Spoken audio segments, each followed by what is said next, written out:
Hello, Vincent. Welcome to 360 Yourself. How are you doing?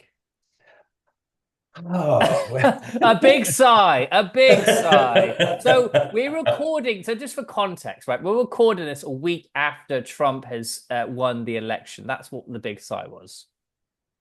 Not Yes. only Trump, but the Senate is gone, and we're crossing our fingers, our toes, our knees, our everything to hope that we can at least retain the House of Representatives. But it doesn't look great, but we're hoping that happens. So I'm still living with a little bit of hope in my heart, that somehow we will emerge from this with some sense of hope, and we can move forward here and pray that it's only 4 years.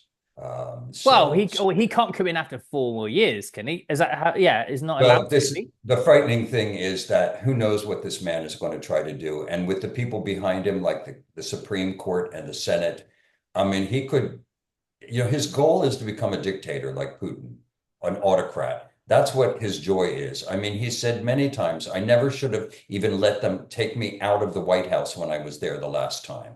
So, he's been saying that for years now. So who the Uh-huh. heck knows what's going to happen at the end of the 4 years here? But We don't know. but traditionally, you can only if you can only serve Traditionally, he can only four. have years, and he had four, and these are the second four. That's the Constitution at the moment. Right, But right, right, right. the Constitution can change. Yeah, of So course, of course, of course. Well, it's we were saying just before this call is like the same thing will happen with Brexit, right? There was obviously the red and the blue side, and there was some, and most might like my parents voted for Brexit, and a lot of the older generation to keep sort of the independence of the UK, and but obviously I voted against Brexit, but and a lot of the young people did, but obviously once oh, we sure. sort of voted, it sort of go well, it's happened now. So what's the best we can do with it now? Like how do we do with the best situation? I think that's just the perspective in life. How do you it's not what happens. It's how do you react to it and how can you do good with it with the situation that you're dealt or the cards that you're dealt. Right. Or more than react, how do you move forward positively Yes. and making a positive statement and trying to change things for the better, or what you believe is the better. Yeah. Yeah. Yeah. But It's I come from a world where I believe that choice is what people should have. You shouldn't take away people's choices, whatever it might be. for I mean, sure. Yeah. things might be defined or refined in a concept, but choice is a very important issue. And so many of the other members of the other party are about taking choices away because Hmm. of what they believe. And a lot of that is based in what they call Christianity, which to me is not Christianity, but it's an excuse to be able to give them power, thinking that they're doing the right thing.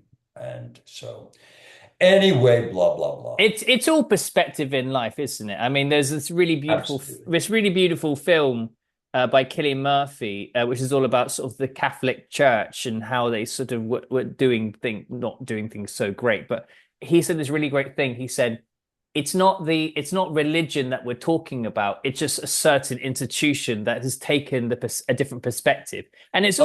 it's always that sort of thing. It's never like Oh, one group of people. It's just a certain group of people have just taken something and changed the way that they've done it. And it's not generally not the whole thing. It's just a perspective exactly. of certain people. Exactly. Yeah, it's just really interesting how the world is just shaping up in the last 2 years. And and I say to a lot of my friends, I go, why is people just arguing? Why are people talking about religion in a way that I'm right, you're right, or you're wrong, and all that sort of stuff? Why can't we just like live in peace and like we're only here for a fraction of time in life? Absolutely. Absolutely. It's because people want to control other people. They think that just because what they believe is right for them needs to be right for everybody. And that to me is the Yeah. basic difference between the Democratic Party and the Republican Party. The Democratic Party, for the most part, I believe, feels that choice is what you should be allowed to have, whether it's abortion, whether it's gay rights. Who are you hurting? If you have the need for an abortion because whatever the reason might be, incest, rape, or whatever, why should someone else care that you're having this abortion? You know, the interesting thing, and I won't dwell on this much longer because it'll get depressing. Um, the Republicans, they fight to ban abortion, yet they do absolutely nothing to create situations for after that child is born. They take away welfare money. They take away, any of these Planned Parenthood situations where postnatal care is given to the mother and the child. So it makes no sense. All they want is don't abort that child. Let's have it born. Well, then take care of it. Provide something to be able to allow that child to have a life. Anyway, enough.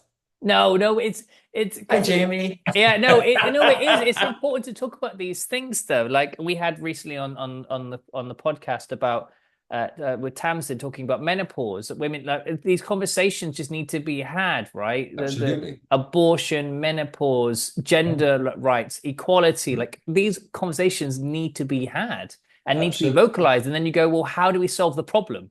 Like not just go, we're going to do this. Well, okay, cool. But then what's the after effect? How do we make it better? How do we move forward? Right. Exactly. It's crazy. Yeah. Yeah. Yeah. Well, anyway, so I obviously want to just say thank you so much for coming on the show again, because I was just gushing over you at the beginning, saying how remarkable you are. And people who don't, well, might know you, but might not know you. I'm just going to list off like a couple of things that you've done. So you co-directed and co-choreographed Michael Jackson's Bad World Tour, but you also have done music videos with Smooth Well, Criminal. let's stop about that for a second. Right. That's a bunch Okay. of bullshit. I actually choreographed and directed it. But in the Michael Jackson world at the time, they wanted to make everybody think that Michael Jackson did everything.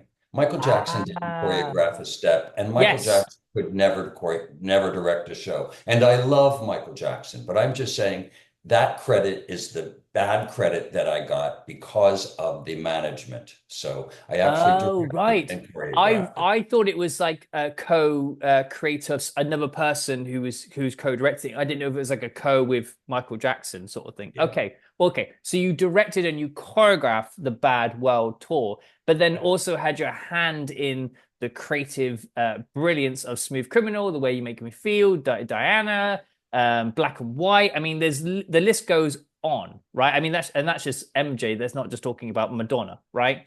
So let's just start there. Like, how did you how did you get into the beginning of it? Like the beginning of dance and the creativity. Like, let's just start there.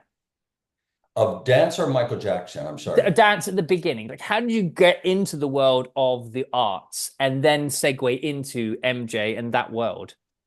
Well, as you do any field, you study, and you hope that you acquire the knowledge and the gift, if you have the gift to do execute it well. With me, I was a director and a stage director and an actor prior to dance. And then I started dancing and I got addicted and then I saw Judith Jamison do a piece called Cry in Philadelphia. And I decided after I was taking dance classes for a while for my health and my physicality that I wanted to become a dancer. So I dedicated all my time, all my energy to trying to become a dancer.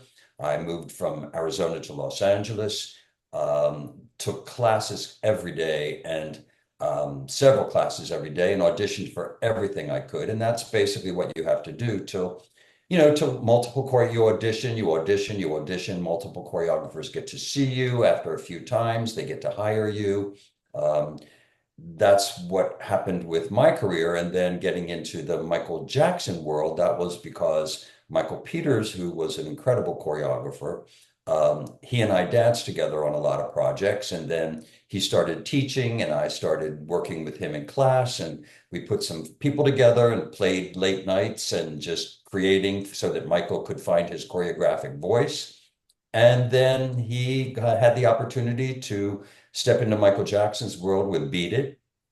I had to audition, but I was Michael Peters' assistant choreographer on that, and I auditioned and got the role of one of the gang leaders. Michael Peters and I were the gang leaders.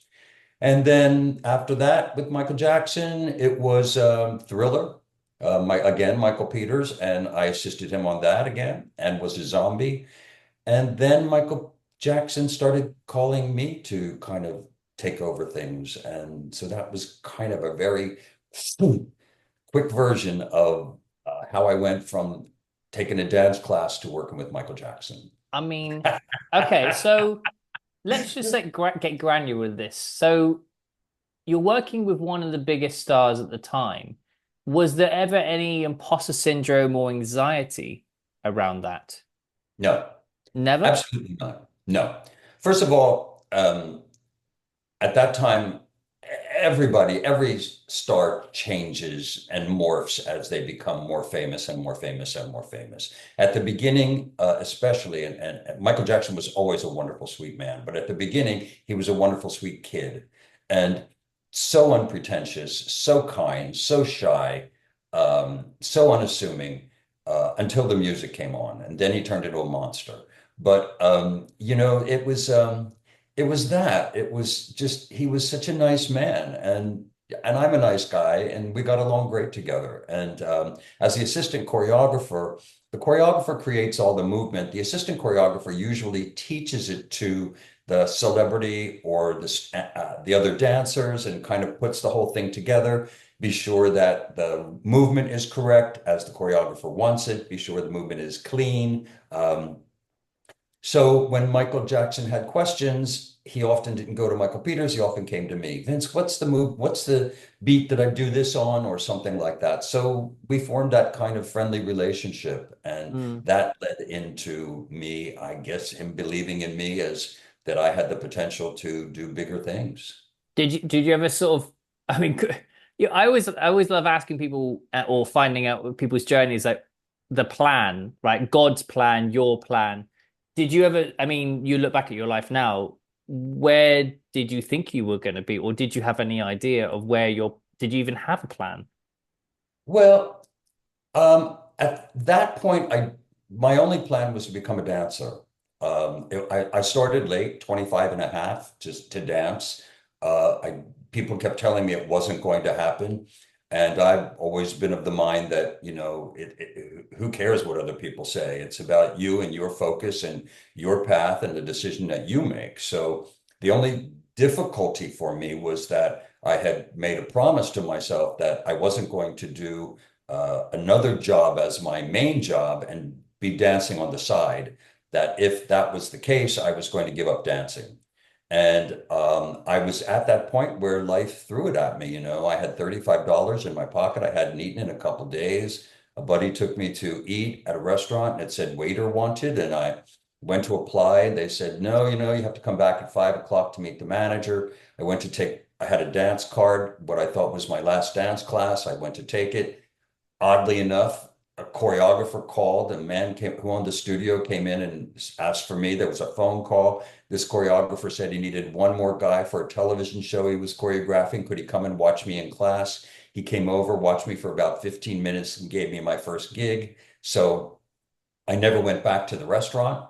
I stayed and did that job, and things just started to fall into place. Do you believe in fate? I believe in, do I believe in fate?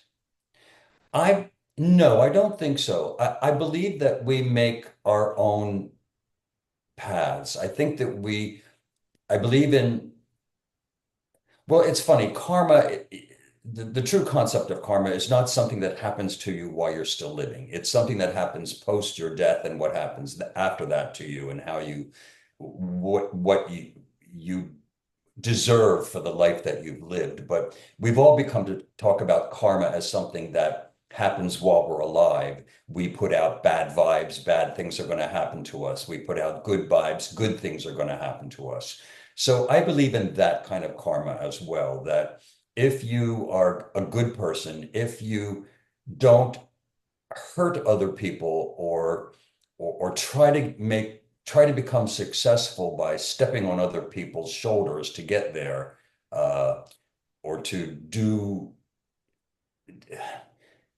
I don't know, to do harmful things to people, whether that's psychological or whatever that might be, to move yourself forward in the path that you want to take, then you don't deserve that. But if you stay focused, if you stay honest, if you stay real, if you stay kind, if you stay generous, and if you're talented, and if you stay dedicated to your craft, then I think that you do create your own fate, or you have the potential to create your own fate.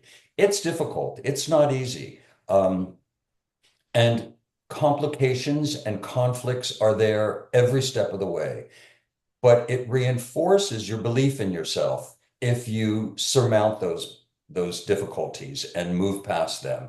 And in that process, grow into a better person who understands not only themselves, but the process that it will take for you to move forward on your path. I really empathize and echo the about the karma, like good things and bad things. I think when I was younger, I definitely thought about, because we talk about manifestation and we talk about faith and we talk about God and we talk about energy, and they're somewhat similar, right? They're somewhat similar in that. Yep. And I Yep. and I had a bit of an uncomfortable thought process when I was younger. If I had like negative thoughts, the negative thoughts would always go out, because obviously you are a satellite, essentially, right? If you think about the secret and the manifestation. And then I thought, yeah, but I'm only human, right? So I'm sometimes going to have negative thoughts because I was in toxic productivity mode, and I was like, got to think positive, got to think positive. Like, I got to think it's going to happen. Da, da, da, da, da. And I thought, I'm only human. Some days it's not going to be easy. Some days there are going to be a bit of self-doubt. But again, it's like training your intellect and training your mind. So when you do get that like thought, you can control it. So it doesn't take a manifest over you. And I think that's what people sort of need to train more, is that it's okay to sometimes be a little bit negative, that, oh, it didn't go my way. Oh, maybe I didn't go that. Maybe, okay, cool. But not let it consume you. But it's also really good to have, I think, an optimistic mind, because I'm quite an optimist. Like, I think if I really work hard, if I'm nice to people, if I'm kind, if I'm generous of my time and my energy, that it ultimately will happen, because ultimately people want to work with nice people. I hope, right? I I hope in a world that is how it works. I I have to say that I feel that that is the way it works. At, at, we never know. We just never know the next minute if we're going to be here or we're not going to be here. So, what I have learned about negativity is that when things happen that we think are negative, most usually those are lessons that we have to learn. That if we spend the time rather than trying to rather than complaining or giving up or whatever, and we put a little bit of attention to why we're feeling those negative elements or sensations, or why something negative happened to you. If you sit down and stop for a second and think about everything that surrounds that situation or occurrence, it's an opportunity for you to grow, and it's an opportunity for you to learn something about yourself.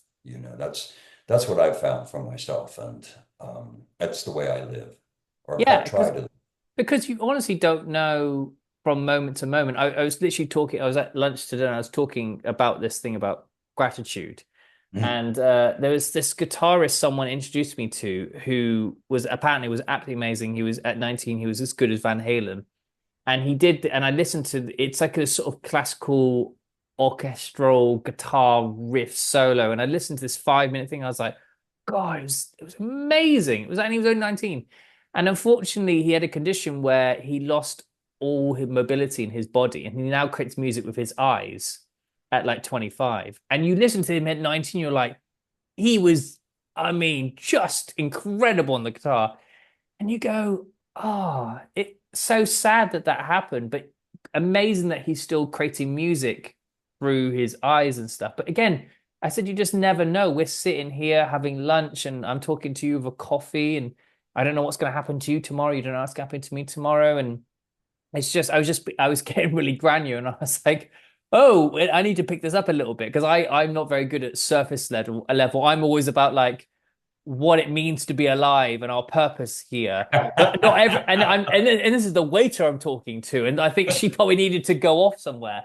Um, but it's no, it's true though. We don't really know. And I think the more that we sit in ourselves, which is the entirety of this podcast, is all about how do we connect to ourselves first before we go out anywhere. And if you can sit within yourself in those quiet moments Right. and sit by yourself, not on your phone, and sit what you're feeling and that you wiggle your toes, because that's what really helps me in moments of clarity or calmness. I wiggle my toes. And that first, I don't know why, that's my little mechanism to ground me into the moment because I can Oh, feel my toes. Because wow. like the power of I can walk, because I think we take that for granted, especially when I run as well. I think there was a really interesting uh, a sermon, what you call it, what you call in church. This guy, the pastor, was saying this quote from the Bible, and he was saying, when you run really hard, you can feel the strength of God. And I was just like, wow, that's so powerful when you run because you feel so powerful and you get those endorphins. And every time I feel like I'm maybe like floating away with my thoughts and stuff, I just wiggle my toes and it really grounds me going, oh, I've got my feet. Wow. Do you know what I mean? Wow. Yeah, no, I do. I've always described my creative energy as putting my finger into the electric socket of creativity, because I feel that it doesn't come from me. It comes from someplace else and it goes through me like a shaman would be with religion, or a priest would be with religion. There's information out there, there's concepts, there's ideas out there, and they're waiting to find a host. And if you can plug into that and be the circuitry that allows that information to come through you so that you can get it out, that's the goal. I mean, for me, it's always been the goal. Well, Can I but that's find it? that's what like Paul McCartney and like Goo Goo Dolls, one of the lead singers, they all say that it comes from because like there's this song called Iris, which is like one of the most beautiful lyrics ever, and he says it didn't come from me, it comes from some divine thing that came in and somehow I Yeah. wrote the lines, and Paul McCartney says that about a lot of his lyrics and stuff. It doesn't come from you, it comes from wherever that Yeah. gift at that moment was. Yeah. That's the way I've always operated, whether I'm choreographing, whether I'm directing, um, or just whatever I happen to do, even sometimes when I'm cooking, I love to cook. I cook every single night just about. And I also feel that, I mean, I look at recipes, but then I don't follow those recipes. I kind of let the idea of what I think I might want to cook float around in my head and get the ingredients out on the table. And then I start to take the things and put them together to create the meal. And it's almost the same as the way I direct a project or I would choreograph a project. I mean, Michael Jackson once said to me, because working with him on Smooth Criminal was one of my first huge projects as a choreographer. And he said, he didn't have an idea for Smooth Criminal. He said he wanted me to think up an idea, create the whole concept for the piece. And he said, before I left the first meeting, don't put a concept on this music. Listen to the music, and let the music tell you what it wants to be. And that's kind of what I feel about creativity. It's again coming from there, it's coming through you. And as an artist, your responsibility is to do the best you can with the information that you're given. Did you ever? I'm gonna have to ask this. Do you ever have creative blocks? I'm putting the quotations on creative blocks, or did you have creative moments where like the power that's be is not coming through to you? If you have, how do you find the reconnection in those moments? I'm being honest here. I don't think I've ever had creative blocks. I think one of the reasons being that I've always I was very, very poor as a kid growing up. We were so poor that I never even had a bank account till I went into college. I mean, I mean, I walked into a bank a couple times to pay my mom's bills. My mom raised five of us by herself, and um, but I never had a savings account or anything like that. We never had money. So, I made a lot of artistic choices. Not the first dance choices because I needed to get in the system. I needed to get myself in the system. But once I got in the system, I made choices both as a dancer and then eventually as a choreographer about what I wanted to do. Was I inspired? Did I think that this music or this artist or the director I was working for, his vision, did I feel that these were right for me? And so I rarely, I did write a book and I wrote about three major dilemmas that I had, confrontations that happened that were huge. But other than that, and they weren't involved with blocks, they were both basically about personalities, I think. But I'm fortunate enough to say I don't think I've ever been had an artistic mental block. I've been fortunate enough to work with such amazing creatives, people that I'm always inspired when I do, and I love it. I love that. I love being creative. I love communicating with artists and trying to pull the best thing I can out of them, their best work. So no, I don't think I've ever been blocked. And that's really nice to be able to say. I hadn't thought about that before, Jamie. There you go. So bearing in mind those three altercations that you had, how do you navigate? Because we all have them in, I mean, one of my friends was talking about it today with her boss, and I was like, and I'd like to say that I'm like, I always recommend lead with kindness and try to understand from their point of view, because generally speaking, it's not about the situation that you're talking about. Generally speaking, it's something else. Like they've got like I don't know, a situation at home or whatever. Like it's always generally that. So I go, just talk to them as humans. Well, that's always say, always talk to them as a human. Don't try to do the whole corporate psychoanalyze sort of thing. Just talk to them as a human. Um, how do you navigate that yourself in those situations? Well, I think, like I was talking about negative situations, you have to take the time to look at them, to think about them, to analyze them, to see where they're coming from, where this negativity is coming from, why it's happening, and hopefully stay as honest as you can and also stand up for yourself if you think that you're right, to not let someone walk all over you just because they're in a higher position of power than you, or they have the opportunity to fire you or not. I mean, if being fired is your ultimate fear, then you're living the wrong life. You're on the wrong path, man. You can't live by worrying about what's going on around, these, no, you can't do that. You have to stay focused and stay positive. Oftentimes you're in a situation where the negative is stronger than you. And yes, you can be fired and you can lose, but ultimately, if you feel that you're correct and you've really looked at the situation and you feel that you've done well and it's not your fault, then, sometimes you walk away with your tail between your legs and, you're a little bit sad about the situation, but you know that you've been true to yourself. And that's very, very important. You don't want to abandon who you are for anybody because that doesn't work. That doesn't work. You lose Yeah, your soul and you it's can't lose your soul. yeah, because it's you though. And I've always said when people come onto jobs or when people get hired for jobs, job wise in the corporate world or artistic world, is that they're buying into you.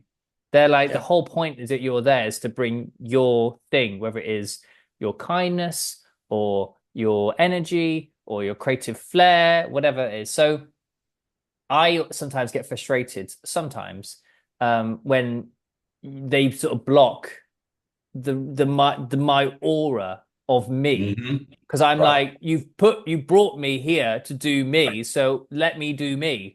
But obviously they're Exactly. trying to do them and they're trying to do them, so it comes like it's like making a great cake. It requires a lot of ingredients, but too much of that and too much of that never really works. Absolutely. And I think that, there, not everybody is made to work with everybody. I mean, there's a lot of personality clashes and there's a lot of egos out there, especially in the business that I've been in. And so you just have to continue to stay true to yourself. And that's the other reason to have close friends who you really believe in and trust so that they can give you their perspective. Because sometimes when we're in the middle of it, we can lose perspective.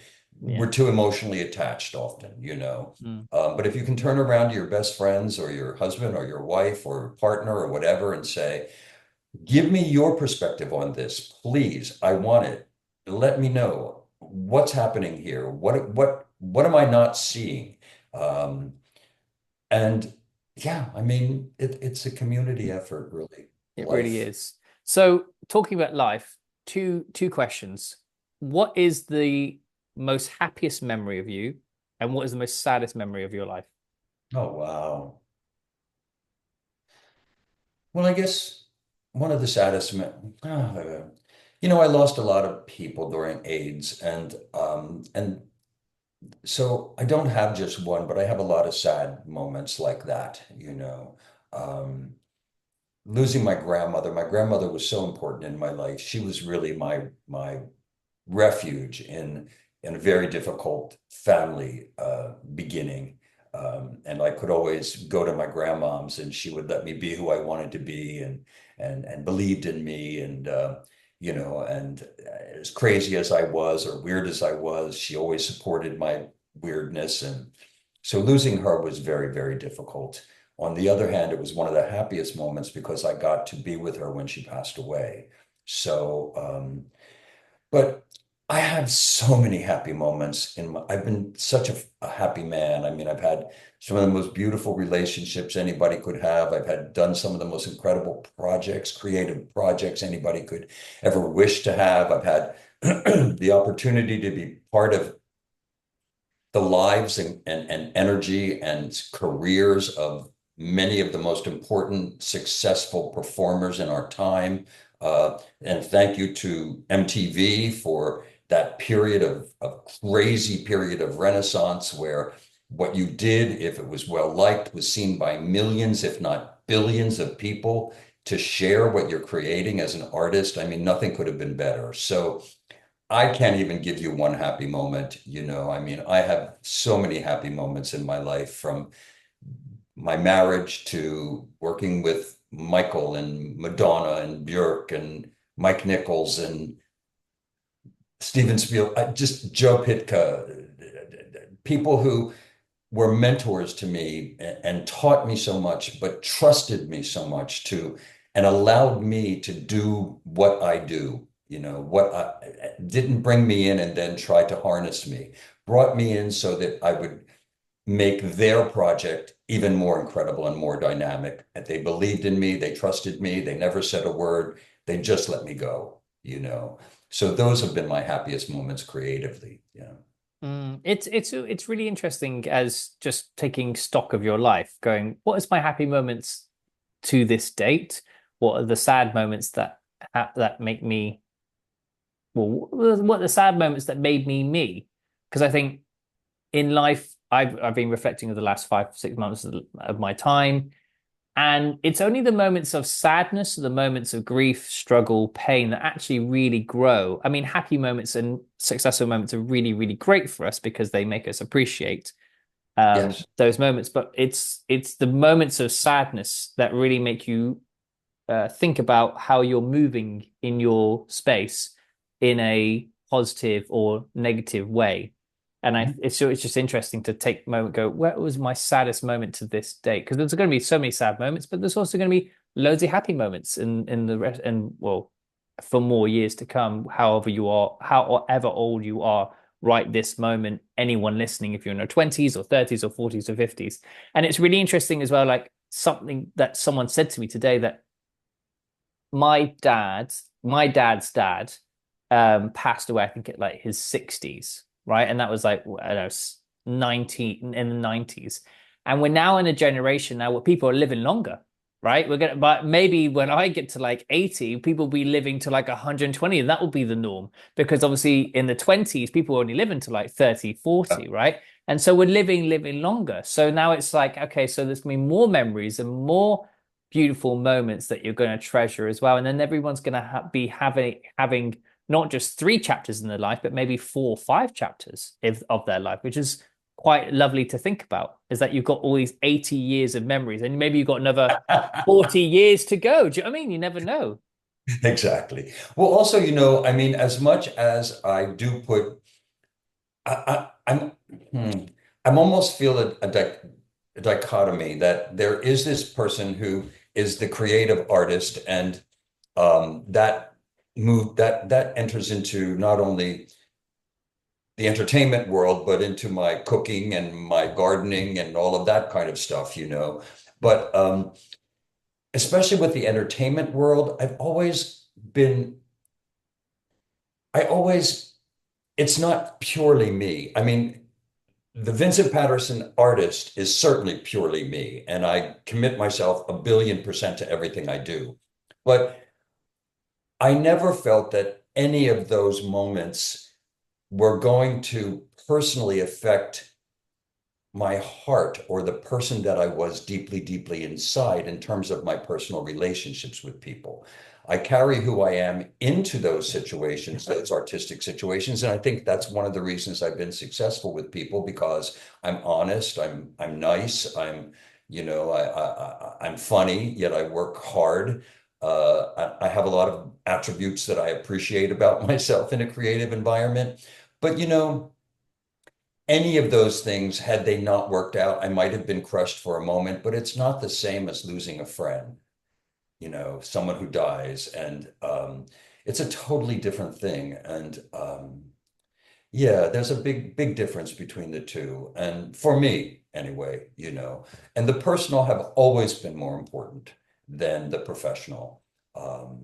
Always. Yeah, So, I say this to my best friend. It's the whole thing about saying, because I went to lunch with my friend today, and I always say goodbye and say a lovely word to them in person, and then I then send another message, like a long thing, and I say like, thank you very much, thank you for being such a special friend, this moment. So I basically double say it, because obviously you never know. But I have a best friend who I call pretty much every single day, and I don't want to get so morbid, but I always think about, like, he's such a special friend to me. It's basically my brother. And what deeply saddens me is that some day he won't be there. And that really, really crushes me, because I really treasure my friends. And I yeah, know we're all gonna pass, but that really sets into me. Like, yeah, he at some point he won't be there. And so I try to treasure all those moments and sit in the present as much as I possibly can, because I love him as a best friend so much, and all my friends. But yeah. that connection in particular, it's so I try extra hard to sit in the moment with him, because I so enjoy. It's like with your partner, with your marriage, or your best friend. No time is ever enough. You Yeah, always just want more. absolutely. Absolutely. Well, with my husband and I, like, we have quite an age difference. We're 30 years different in age, and that's Wow. huge. And I tried to not make it happen. Um, I was looking for someone desperately. I asked the universe when I was, at a certain point in my life, I really want to find love in my life. I really want love in my life. I'm not just someone who's content with doing these incredible artistic projects, and they're very, very fulfilling, but it's not love.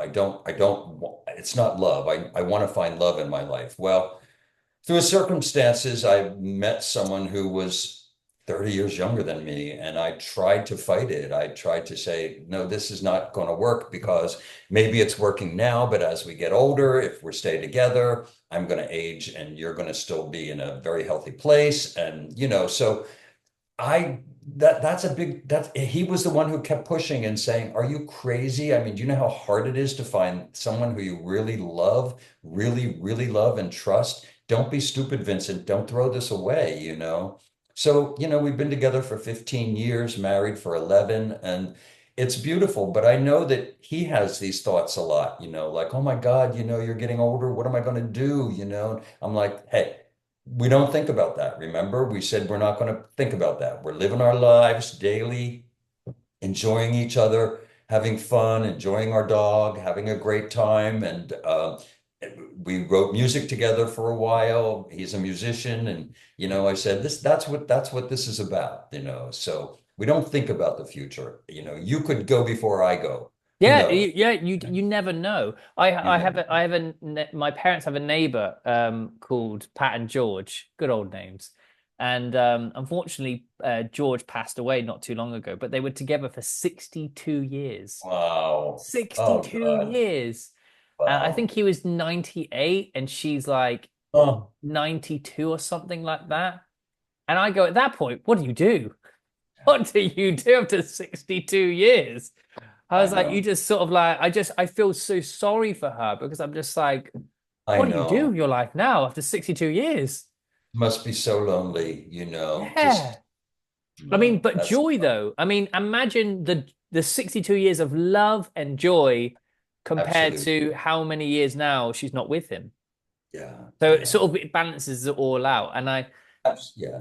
And I think this sort of segues into a sort of another thing about mistakes and the thing of like how long life is. Have you ever gone, well, have you ever looked back at your life and gone, oh, that's a really big mistake and I wish I didn't do that, or I thought about that and I fixed it really quickly. That could be professional or personal.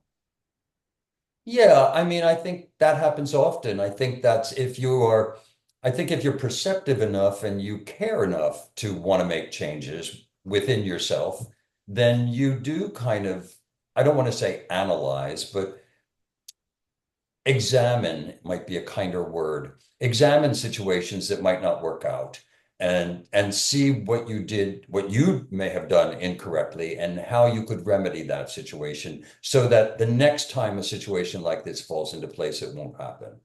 And I again, yeah, I mean, I'm always making mistakes. But again, I try to fix them the best I can and apologize if they're mine. And, if I was the one who was responsible for something that made someone sad or made someone upset. On the other hand, when I look at something and if I was not responsible, I stand up for myself, and I say, no. I mean, if you want to fire me from a gig because you're jealous, because you think that Madonna's closer to me than she is to you, I don't look to be Madonna's best friend. I'm here to do a project. I'm here to do a job, but as the director, if you're jealous of a situation and because you think that she doesn't like you as much as she likes me, then you know what? I don't need to be here because I don't want to stand in the way of some amazing creative opportunity that might happen for her or for you, you know.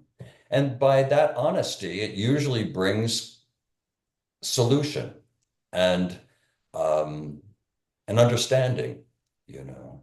So, do I make mistakes? Yeah. Do I want to admit them? Sure, I'll admit them. Sometimes I admit them less with my husband. But, Sure. I'll always, and especially at the moment, but then, 5 minutes later, I'll turn around and go, okay, I was an asshole. It was me. I'm so sorry, But that's about being human, and I think Absolutely. that's what's doing in quotation the work, and I know that gets used quite often, and it gets used quite often in my therapy sessions every week. Is how do you do the work, right? Right. What is the work? And so my next question for you is then, how do you find when you think about the work? How do you find calm within yourself, like mindfully, like how do you find there's obviously all this noise going on, right? All this busyness and egos and whatever. How do you find your calm? Where is obviously you said about cooking is another kind of meditative, but how do you find your zen? I'm a pretty basically happy person, I mean, I'm pretty happy and I'm not always optimistic all the time, but I'm a pretty happy guy. And I try to make other people happy too. I listen to people. I have a great ear And a lot of people come to me with problems. People that don't know me really, they kind of know who Vincent Paterson, but they don't know me. But still, a lot of Michael Jackson people, a lot of Madonna people, fans, they'll come to me with serious questions as if I'm their psychiatrist or counselor or something. And I try to give them attention, and I try to give them, my thoughts, and try to put them in a better place and assure them that life changes every moment, and whatever they feel that they're in at the moment is not going to last that long unless they let it last that long. So try to move forward and find something that makes you smile. Just start out that way. Find something that makes you smile. Then once you get that, you can start to breathe a little bit, and then you can start to move forward. Yeah, it's simple things about smiling. Like it's like the idea. Well, also the other things like hugs. You have to. Oh yeah. It's like there's some science that you have to have like 8 to 10 hugs a day or something ridiculous like that, which I also love. I'm a very tentative person, so I love Yeah. hugging. But it is that thing of like just smiling, like the whole. I think it was that Mel Robbins said if you can smile every single day to yourself or high five to yourself in the mirror, after 30 days you'll feel better, and you're it's true though. I actually did the high five. I went in the mirror and I high fived myself every Love single that. day for 30 days, and it actually did work. I love There's something in the chemical of you high fiving, because when you high five someone, there's something that deep inside you feels really good from the high five. But it's about finding those small moments to smile, like, right, isn't it? Like it's very simple, but sometimes we forget it. Yeah, absolutely. Absolutely. No, you have to, you have to find well, you don't have to. You can choose to be miserable, but What's if the you point? want to have a pleasant life and a happy life, then it's Yeah, your choice, it's yeah. it's really your choice, I love people. That's my guilty pleasure is people. I'm a big extrovert. I mean, as clearly I was speaking to the waitress Sure. today of just nagging her on her ear. But I love people. It's my joy to talk to people because I like finding. I mean, she was lovely. She just graduated from drama school, and she's got an aunt in Los Angeles, and I've had a whole conversation about it today. Um, but I really enjoy to people, and it's the thing about being curious. If you keep your childhood curious mind, you'll always sort of find life interesting and exciting. And generally speaking, there's some joy and laughter and fun finding out from someone else who they are, and somehow you can just have this sort of, I don't know, light banter of like life about connection and serendipity and stuff. So I totally agree. It's just In many cases, not in every case, as we've just learned by this election in the US, not yes. everybody can be your best friend. I mean, Well, I had to learn that the hard way when I was in my early 20s. Yes.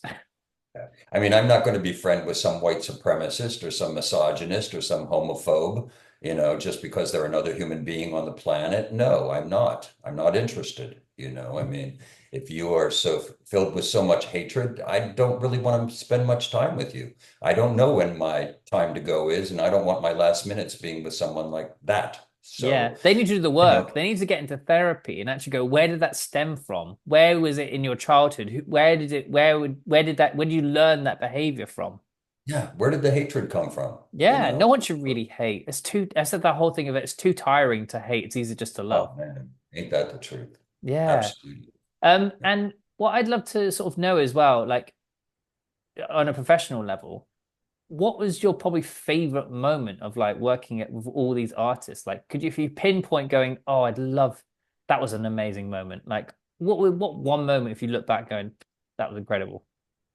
Oh, again, Jamie, It's hard. I know it's hard. I know it's hard. I have been I mean, so I can I've do been it. I can do it in so my career, and I fortunate. go, yeah, I know. I've been so fortunate, I've worked with some of the most incredible performers and artists, and from the acting world, or from the directors I've worked with, or the actors I've worked with all internationally, or the musicians I've worked with. So it's so hard. I think that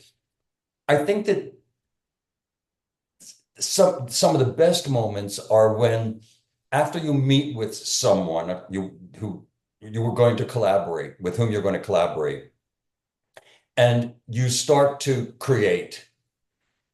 There's such joy in that collaborative time period.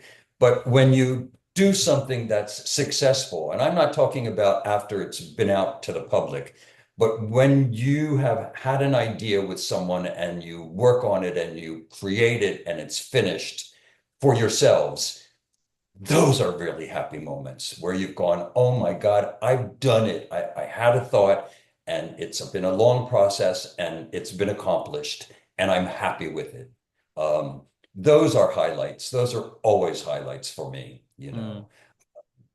Yeah, always, always, always. Okay. And as we, I mean, I could chat for you for hours, but as we come to a close of the episode, what we Oh my always love to God, do, that's over. We're overdone already. That was so it's, fun. I know it goes really quickly when you're having fun.